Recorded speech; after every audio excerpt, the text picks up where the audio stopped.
Hey, welcome back everyone. So we are starting a new chapter, the name of which is income from other sources. As the name suggests, it is the income from all other sources which doesn't come in salary, house property, capital gain, PGBP. क्या बोल दिया मैंने simple सा ये बोला है, अगर कोई एम्प्लॉयर से पैसा ले रहा है तो वो उसके लिए सैलरी होता है, जिसे हम सैलरी के चैप्टर में बाद में पढ़ेंगे. It's not very important, but 5 number का क्वेश्चन आ सकता है. अगर आपको हाउस प्रॉपर्टी से रेंटल आ रहा है तो उस केस में वो हाउस प्रॉपर्टी के चैप्टर में टैक्सेबल होता है. कई बार रेंटल नहीं भी आता, बट हम डीम्ड रेंटल मानकर टैक्सेबल कर देते हैं, वो भी हाउस प्रॉपर्टी के चैप्टर में ही टैक्सेबल होता है. अगर आपने कोई कैपिटल एसेट जैसे कि घर या शेयर्स एटसेट्रा बेचे हैं, ट्रांसफ़र करे हैं, उस केस में हम कैपिटल गेन निकालते हैं. हालांकि आने को तो कैपिटल लॉस भी आ सकता है. और अगर आप बिजनेस कर रहे हैं या प्रोफेशन कर रहे हैं तो उससे आने वाली इनकम का निकालने का तरीका हमने पीजीबी में पढ़ा है, और उस इनकम को हम profits and gains of business और प्रोफेशन बोलते हैं. अगर ये 4 हेड से कोई इनकम नहीं आ रही और फिर भी आपकी वो इनकम है, तो उसे हम चारों हेड में टैक्सेबल नहीं करते, बल्कि एक नए हेड में टैक्सेबल करते हैं जिसका नाम है income from other sources. Any income not taxable under previous 4 heads will be taxable here, provided it is not exempt under section 56 subsection 1. Income from other sources के 2 सेक्शन हैं, वैसे 3 हैं, 56, 57, 58. यहाँ डिडक्शन दे रखी है और ऐसी चीज़ें यहाँ पे लिखी हुई हैं. तो अगर वो इनकम स्पेसिफिकली एग्जेम्प्ट नहीं है तो डेफिनेटली चारों हेड में भी नहीं आती, तो आप क्या करेंगे, उसको आप इनकम फ्रॉम अदर सोर्सेज में डाल देंगे. उदाहरण के तौर पे मान के चलिए कि आपने इंटरेस्ट कमाया, फिक्स डिपॉजिट का आपने इंटरेस्ट कमाया, क्या होगा? क्या वो सैलरी है? नहीं. हाउस प्रॉपर्टी है? नहीं. कैपिटल गेन है? नहीं. बिजनेस कर रहे हो? नहीं. अनलेस एंड अनटिल आपका कोई बैंकिंग कंपनी है आप और बिजनेस ही करते हैं जिसमें इंटरेस्ट की आपकी इनकम आती है. तो अगर वो भी नहीं है तो इस केस में आपका चारों नहीं होएगा, फिर भी वो इनकम तो है, वो टैक्सेबल तो होगी. तो वो इनकम फ्रॉम अदर सोर्सेज के चैप्टर में टैक्सेबल होगी. कुछ और उदाहरण हम करेंगे कि इनकम फ्रॉम अदर सोर्सेज क्या हो सकती है, और इसीलिए अपने कान खुले रखना. एग्जाम्पल्स आ रहे हैं. एग्जाम्पल नंबर 1 मेरे साथ पढ़िएगा ध्यान से. अरे मेरी लॉटरी लग गई, मेरी लॉटरी लग गई. आपको पता है अभी रिसेंटली एक न्यूज़ आई थी और उसमें एक इंसान ने करीब करीब 12 करोड़ की लॉटरी जीती थी साउथ इंडिया से. कर्नाटका था या कोई और स्टेट थी, बट साउथ इंडिया की स्टेट थी. 12 करोड़ की लॉटरी. और हुआ क्या कि वो लॉटरी सेलर था, और जिस लॉटरी का नंबर आया था वो लॉटरी टिकट बिकी नहीं थी, तो उसकी तो चांदी चांदी हो गई. 12 करोड़ रुपए उसको मिल गए. तो वो जो लॉटरी इसको मिली है, 12 करोड़ रुपए मिले हैं उससे, वो इनकम फ्रॉम अदर सोर्सेज है. क्यों? क्योंकि ना वो इसका बिजनेस है, ना हाउस प्रॉपर्टी की इनकम है, ना कैपिटल गेन है, ना ही उसने सैलरी कमाई है. तो इसीलिए वो उसकी इनकम फ्रॉम अदर सोर्सेज होगी. लॉटरी के अलावा अगर आप गैम्बलिंग कर रहे हैं जो कि लीगल नहीं है, बेटिंग कर रहे हैं जो कि कई जगह पर लीगल है, कई जगह पर नहीं है, कार्ड गेम्स खेल रहे हैं, गेम शोज में अटेंड कर रहे हैं, कौन बनेगा करोड़पति, हॉर्स रेसेस में पार्टिसिपेट कर रहे हैं, क्रॉसवर्ड पजल्स हैं, ये ऐसे ही अन्य और चीज़ें जिसे हम कैजुअल इनकम बोलते हैं, ये सारी कैजुअल इनकम आपकी इनकम फ्रॉम अदर सोर्सेज में टैक्सेबल होती है, जिस पर जो रेट लगेगी वो सेक्शन 115 डबल में बताई गई है. यानी कि स्ट्रेट फॉरवर्ड 30% आंख बंद करके लगाएंगे. लॉटरी आई 30%, गैम्बलिंग 30%, बेटिंग 30%, आंख बंद करके सीधा 30% लगाएंगे. No deduction, no exemption, no benefit. Even casual income अगर आपने कमाने के लिए कोई खर्चे करें, वो खर्चे भी आप माइनस नहीं कर सकते. जो पैसे आए डायरेक्टली आंख बंद कर कर 30% पर टैक्स देना होगा. किसमें? Casual income. Not all the income from other sources, just casual incomes. तुक्का लग गया ना सर, एकदम से गेन हो गया. कई लोग इसमें आर्ग्यू कर सकते हैं कि आपको क्योंकि अचानक गेन हुआ है इसके लिए कैपिटल गेन है, बट आपने कैपिटल गेन के चैप्टर में पढ़ा है कि अगर कोई कैपिटल एसेट ट्रांसफर होगा तभी कैपिटल गेन निकलेगा, और यहाँ कोई कैपिटल एसेट नहीं है, इसलिए कैपिटल गेन में टैक्सेबल ना होने के बजाय ये अदर सोर्सेज में टैक्सेबल होते हैं. आगे देखते हैं और क्या क्या आपकी इनकम फ्रॉम अदर सोर्सेज हो सकती है. सेकंड पॉइंट आ रहा है इंटरेस्ट ऑन सिक्योरिटीज. ये क्या होता है भाई? सिक्योरिटीज में बहुत सारी चीज़ें आती है, बॉन्ड्स, डिवेंचर्स, शेयर्स. और शेयर्स पर डिविडेंड मिलता है, सिक्योरिटी पर इंटरेस्ट मिलता है. मतलब कि डिवेंचर होते हैं उस पर इंटरेस्ट मिलता है, बॉन्ड्स पर कई बार इंटरेस्ट मिलता है, शेयर्स पर डिविडेंड मिलता है. तो यहाँ पर तो जनरल वर्ड लिख दिया इंटरेस्ट ऑन सिक्योरिटीज़. अगर आपने सिक्योरिटीज़ का खरीद बेच कर रहे हैं, कि मान लेते हैं कि मैं खरीदता हूँ फिर बेचता हूँ और पैसे कमाता हूँ और वही मैं ट्रेडिंग कर रहा हूँ, दैट मीन्स कि वो मेरा बिजनेस है, और उस केस में वो बिजनेस इनकम माना जाएगा. अदरवाइज अदर सोर्सेज की इनकम माना जाएगा. मान लेते हैं मैं कहीं पर काम करता हूँ, एम्प्लॉय हूँ मैं कहीं पे, सैलरी मिलती है, ये मेरा छोटा मोटा बिजनेस है, वो किसी और चीज़ का है, पर शौक के लिए या कुछ एडिशनल इनकम कमाने के लिए मैंने सिक्योरिटीज़ परचेज करी और उसको बेचकर पैसा कमाया, तो क्या होगा? तो कैपिटल गेन होगा। अगर आपने बेच दिया तो कैपिटल गेन होगा, पर उससे जो इंटरेस्ट मिल रहा है वो डेफिनेटली आपका इनकम फ्रॉम अदर सोर्सेज होगा। अगर आपने कोई खर्चे करे हैं इंटरेस्ट कमाने के लिए तो डेफिनेटली आप उसकी डिडक्शन ले सकते हैं।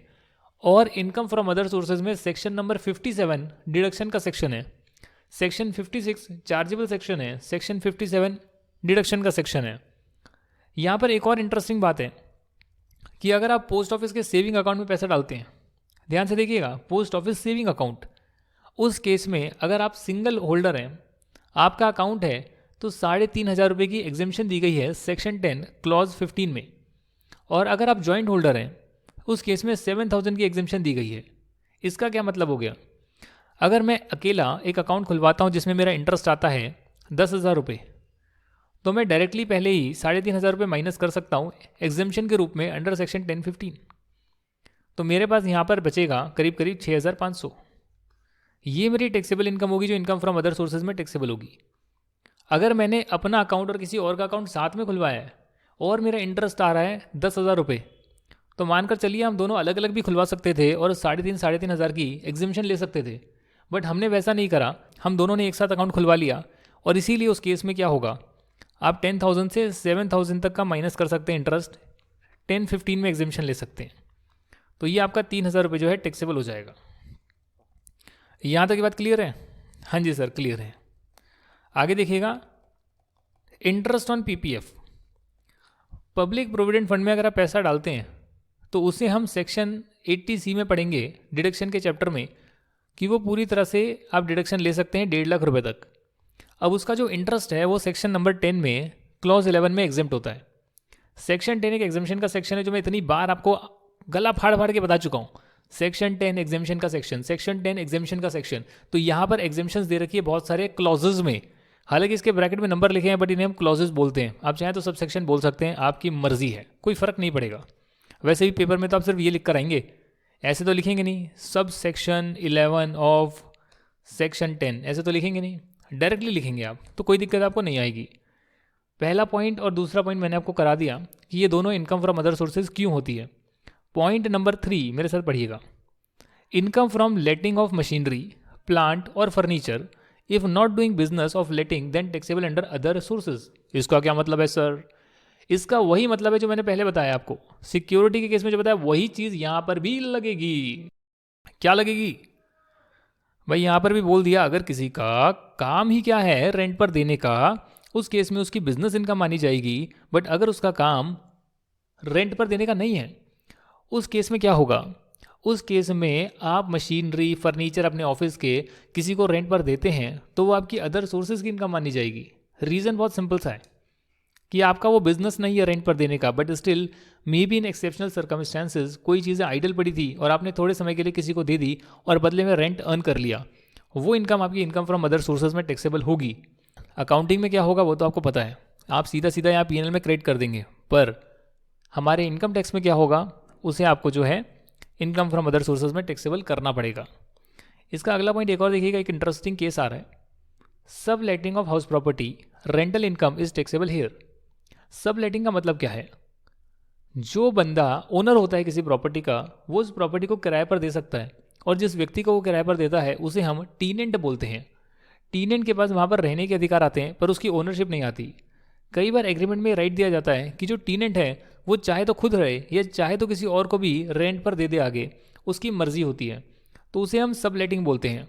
अगर सबलेटिंग है तो उस केस में क्या होगा, ये जो सब टीनेंट है या टीनेंट बी है ये रेंट देगा टीनेंट ए को, और जो टीनेंट है ओरिजिनल टीनेंट है वो रेंट देगा ओनर को। तो ओनर जो रेंट रिसीव कर रहा है वो तो हाउस प्रॉपर्टी की इनकम है, क्योंकि हाउस प्रॉपर्टी में हमने कंडीशन देखी थी, अगर आप ओनर हैं या डीम्ड ओनर हैं तभी इस चैप्टर में आपके लिए इनकम टैक्सेबल होती है। बट ये जो टीनेंट है इसने आगे किसी और को दे दिया, किसी और टीनेंट को दे दिया, तो ये टीनेंट जो बीच वाला है ये ओनर नहीं है, फिर भी इसको रेंट रिसीव हो रहा है। इस केस में इसके लिए हाउस प्रॉपर्टी की इनकम होगी नहीं, सैलरी ये है नहीं, कैपिटल गेन है नहीं, बिजनेस ये करता नहीं है।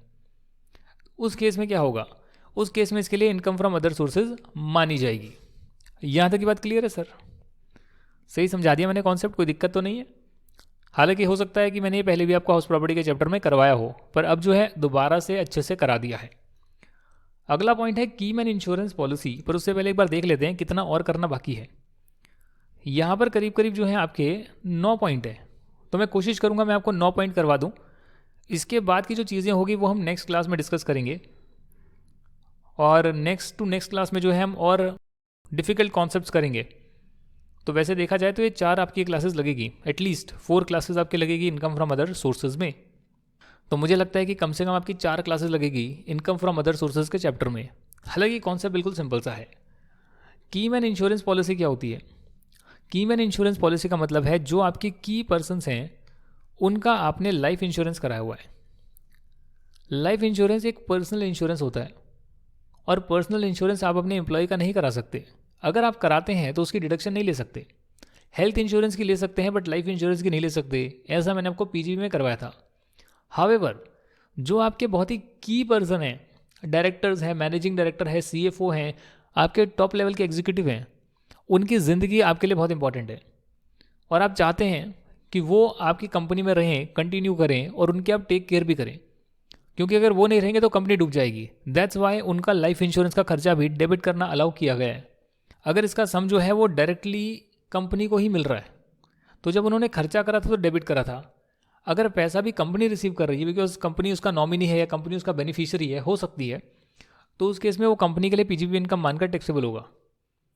अगर उसका पैसा कीमैन खुद रिसीव कर रहा है, राइट, और वो एम्प्लॉय था, जब उसका प्रीमियम जाता था तो वो एम्प्लॉय था, तो जब वो रिसीव करेगा तब उसके लिए वो सैलरी इनकम माना जाएगा।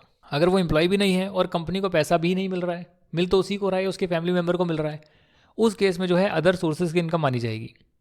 कई बार होता है कंपनी में जो डायरेक्टर होते हैं वो एम्प्लॉय नहीं होते हैं, वो पेरोल पर नहीं होते हैं, तो आपको देखना पड़ेगा कि अगर एम्प्लॉय नहीं है तो उसकी सैलरी इनकम नहीं है, जो कीमैन का पैसा मिला, सम एश्योर्ड था, वो आपको मिला। कंपनी को मिला नहीं तो कंपनी के लिए इनकम नहीं। आप कंपनी के एम्प्लॉय नहीं थे तो आपके लिए सैलरी इनकम नहीं, उस केस में वो अदर सोर्सेज की इनकम मानी जाएगी। अब आपको थोड़ा सा क्लैरिटी मिला होगा।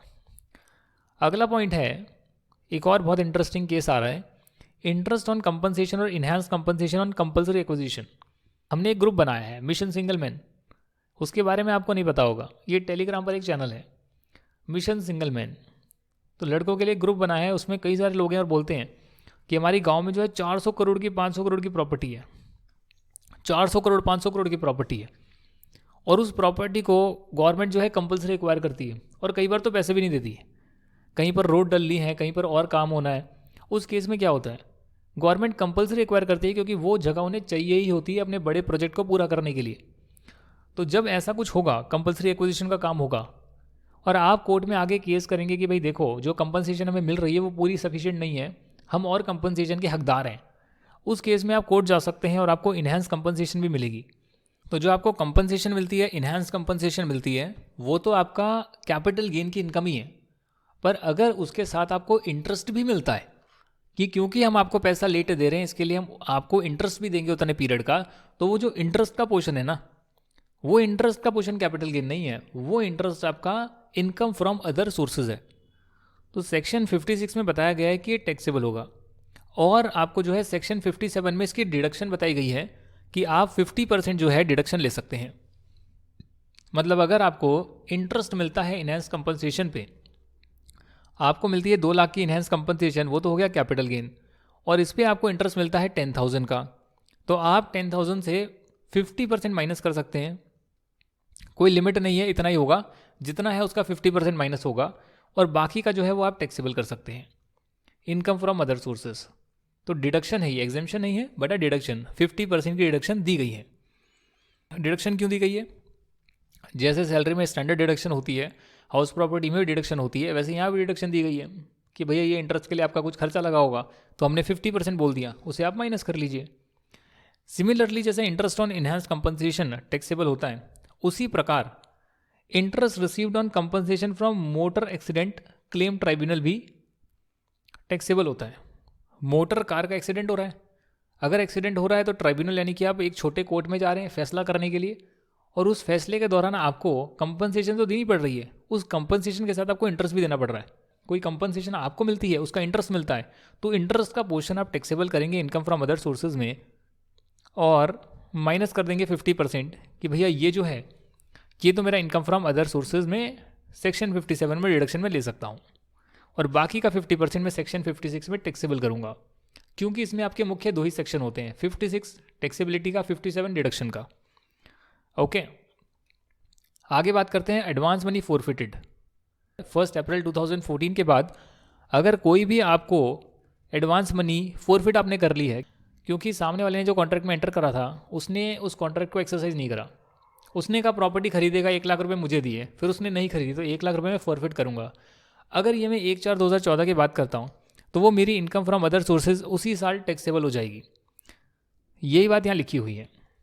आगे बात करते हैं सेक्शन नंबर 56 का सबसेक्शन 2 क्लॉज 7B। अब मैंने आपको पुराने में जो लिख रखा है, यहाँ पर मैंने आपको क्लॉजेज या सबसेक्शन नहीं लिखवाए हैं क्योंकि वो इंपॉर्टेंट नहीं है, पर अगर आप यहाँ देखेंगे तो यहाँ मैंने आपको क्लॉज भी लिखा है, सबसेक्शन भी लिखवाया है, because it is really important. और ये आपको पता होना चाहिए कि अगर शेयर प्रीमियम आपको मिलता है in excess of fair market value, उस केस में आप उसे यहाँ पर टैक्सेबल करेंगे, उस केस में आप उसे इनकम फ्रॉम अदर सोर्सेज में टैक्सेबल करेंगे। पर एक बार ये समझ लेते हैं कि ये मतलब क्या होता है, share premium in excess of fair market value, इसका मतलब क्या होता है।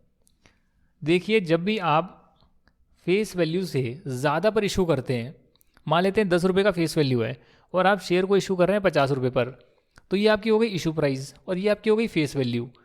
तो ये जो 40 रुपये हैं इसे हम बोलते हैं प्रीमियम, शेयर प्रीमियम, जो सिक्योरिटी प्रीमियम अकाउंट में जाता है, सिक्योरिटी प्रीमियम अकाउंट में ये पैसा जाता है। ये बात आपको पता होगी, 11th या शायद 12th में आपने करी होगी। सीए फाउंडेशन में भी कराई जाती है और बीकॉम में भी कराई जाती है। ये कह रहे हैं कि अगर आपको शेयर प्रीमियम मिलता है फेयर मार्केट वैल्यू से भी ज़्यादा, उदाहरण के तौर पर एक कंपनी है जो इशू कर रही है शेयर 130 रुपीज़ पर, तो 130 रुपीज़ पर इशू कर रही है, फेस वैल्यू 100 है, फेस वैल्यू 100 है और फेयर मार्केट वैल्यू कितनी है 120। तो अगर फेयर मार्केट वैल्यू से ज़्यादा पर आप इशू कर रहे हैं तो ये जो 10 रुपये का प्रीमियम है, समझिए प्रीमियम देखा जाए तो 30 रुपये का है, 100 रुपये की फेस वैल्यू है, 130 पर इशू कर रहे हो तो 30 rupees is the security premium. पर फेयर मार्केट वैल्यू से ऊपर का जो प्रीमियम है जो कि 10 रुपये आ रहा है, ये 10 रुपये मल्टीप्लाई बाय 10,000 शेयर्स आप कर रहे हैं तो ये आपका आएगा 1 लाख। ये अमाउंट आपकी इनकम फ्रॉम अदर सोर्सेज है, किसकी, कंपनी की, जो इशू कर रही है उसको पैसे मिल रहे हैं तो उसकी इनकम फ्रॉम अदर सोर्सेज है कि भाई देखो फेयर मार्केट वैल्यू से भी ज़्यादा पैसे ले रहे हो तो यहाँ तक तो ठीक है, पर उसके ऊपर का जो पैसा आपने अपने शेयर होल्डर से लिया वो आपकी हम इनकम मानेंगे। अब ऐसा क्यों करा है भगवान जाने, वो रिस्ट्रिक्ट करना चाहते हैं कि आप फेयर मार्केट वैल्यू से ज़्यादा पर इशू ना करें, तो यही बात यहाँ लिखी हुई है। That's it. एग्जाम्पल मैंने आपको करा दिया। अगर शेयर डिस्काउंट पर इशू होते हैं तो उस पर जो है ये वाले प्रोविजंस नहीं लगेंगे। मतलब कि अगर मान लेते हैं 10 रुपये की फेस वैल्यू है और शेयर आप इशू 9 रुपये पर कर रहे हैं तो ये हो गया शेयर आप डिस्काउंट पर इशू कर रहे हैं, इस केस में ये वाले प्रोविजंस नहीं लगेंगे। फेयर मार्केट वैल्यू कितनी भी हो, मान लेते हैं फेयर मार्केट वैल्यू 7 रुपये हो, फेयर मार्केट वैल्यू 7 रुपये आप 9 रुपये पर इशू कर रहे हैं पर एक्चुअली में तो आप डिस्काउंट पर इशू कर रहे हैं, तो ये प्रोविजंस नहीं लगेंगे। तो आप ये मत बोलना कि 2 रुपये का जो है इनकम होगी, नहीं सर, प्रीमियम पर इशू कर रहे हैं, फेस वैल्यू से ज़्यादा पर इशू कर रहे हैं तो ये प्रोविजन लगेंगे।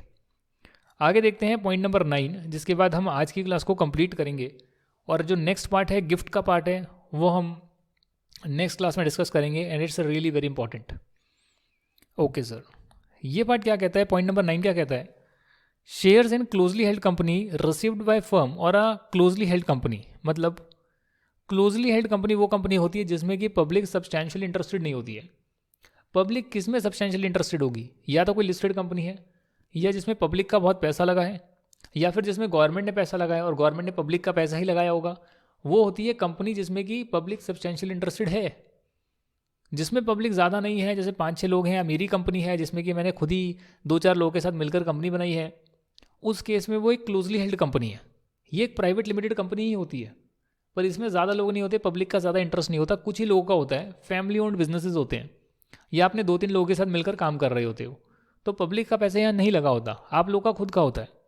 तो अगर आपके शेयर्स हैं किसी क्लोजली हेल्ड कंपनी में और मैं अपने शेयर मान लेते हैं किसी दूसरी फर्म को दे रहा हूँ, किसी फर्म को ट्रांसफ़र कर रहा हूँ या किसी और क्लोजली हेल्ड कंपनी को ट्रांसफ़र कर रहा हूँ, किसी और प्राइवेट लिमिटेड कंपनी को अपने शेयर दे रहा हूँ, तो मेरी कंपनी का शेयर होल्डर मैं हूँ, जब मैं अपने शेयर किसी दूसरी कंपनी को दूंगा तो वो उसकी शेयर होल्डर बन जाएगी मेरी कंपनी की, और कंपनी दूसरी कंपनी की शेयर होल्डर बन सकती है, उसमें कोई दिक्कत नहीं है।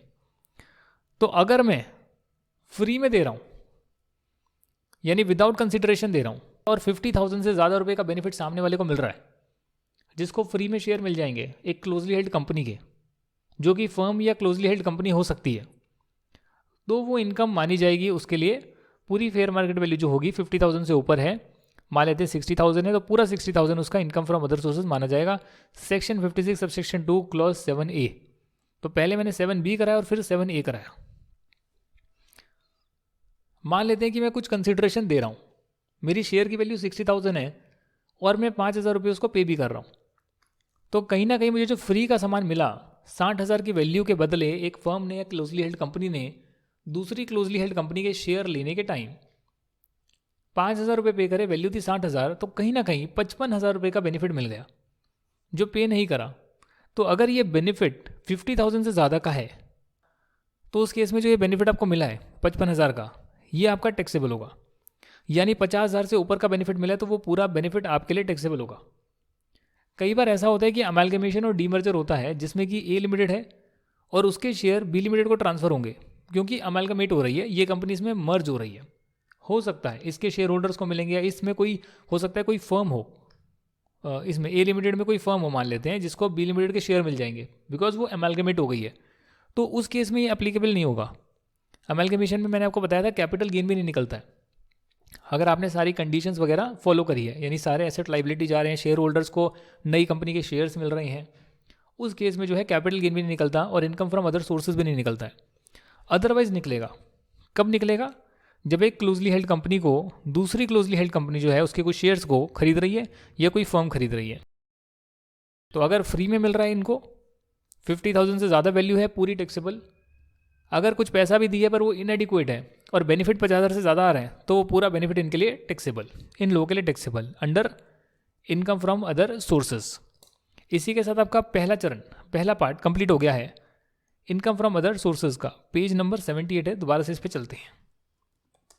हाँ जी, नेक्स्ट जो क्लास है उसमें हम गिफ्ट्स की बात करेंगे, जो कि एक बेहद इंपॉर्टेंट टॉपिक है, क्योंकि हमें अपने रिलेटिव से गिफ्ट मिलता है, दोस्तों से मिलता है, किस ओकेशन पर मिलेगा तो एग्जिम्ट होगा, कब नहीं होएगा, वो सारी बातें हम जानेंगे। और गिफ्ट के बाद हम प्रॉपर्टी के बारे में डिस्कशन करेंगे, और उसके बाद जो है हम आपका डिस्कशन कंप्लीट करेंगे। मतलब प्रॉपर्टी वाला और गिफ्ट वाला पोर्शन आपका नेक्स्ट क्लास के लिए मैं रखता हूँ। अगर हमारे पास टाइम ज़्यादा हुआ तो हम डिडक्शंस के बारे में बात कर लेंगे, और फिर जो डीम्ड डिविडेंड का कॉन्सेप्ट है, ये डिविडेंड स्ट्रिपिंग है, या बॉन्ड वॉशिंग ट्रांजेक्शन है, बोनस स्ट्रिपिंग है, ये अदर पॉइंट्स हैं, इसको हम जो है थर्ड क्लास में लेंगे। तो या तो 3 क्लास या तो 4 क्लास इसके लिए बनेगी, और मैं छोटे छोटे वीडियोज़ ही बना रहा हूँ ताकि आप हैवी ना हो आपके लिए, और जो चीज़ें मैंने बताई है उसे आप दोबारा रिवाइज कर पाएँ और नेक्स्ट क्लास में जो है सारा पढ़ कर आएँ। Thank you for watching, stay tuned, जय हिंद एंड बाय बाय।